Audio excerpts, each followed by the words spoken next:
new Washington Post reporting that some of the records Trump took to Mar-a-Lago after leaving office were clearly marked classified, including some at the top secret level. So joining me now, someone who knows all about how official documents should be handled, and that's Jason Barron. He is the former director of the litigation at the National Archives and Records Administration. He also worked as senior counsel at the Department of Justice. Jason, good to have you on. Thank you very much. I want to get your reaction to Trump taking top secret records from the White House. What kind of documents would have this type of classification, and how are they supposed to be handled? Well, documents at the top secret level are marked that way because they might cause exceptionally grave damage to the national security. And so you would expect that a top secret document could be something related to a very sensitive matter of foreign policy, or a document from the intelligence community, or other categories.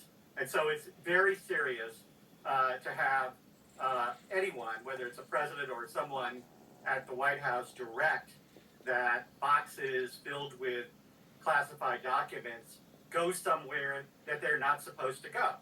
Because under the Presidential Records Act, at noon on Inauguration Day, on January 20th, all of the president's records should be turned over to the National Archives.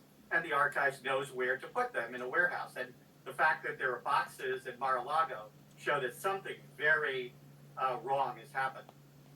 With top secret documents, would there be copies or a chain of custody records so investigators would know who had their hands on them? There could be.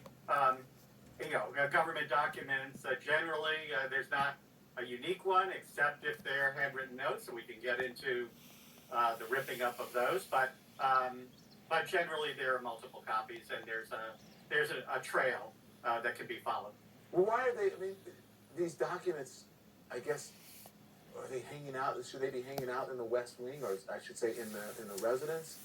How did these documents get to Mar-a-Lago? That's the $1 million question.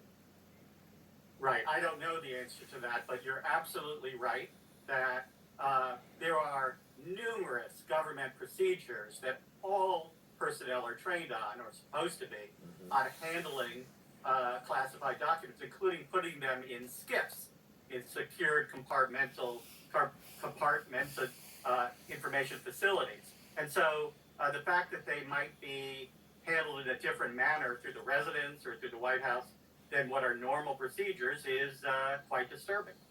We're also learning that he routinely ripped up documents that had to be taped back together, and the White House staffer tells the Washington Post that they even searched for records in classified burn bags. I mean, there's also Maggie Haberman's reporting in her new book that Trump flushed papers down the toilet. Is this like anything that you have ever dealt with at the National Archives?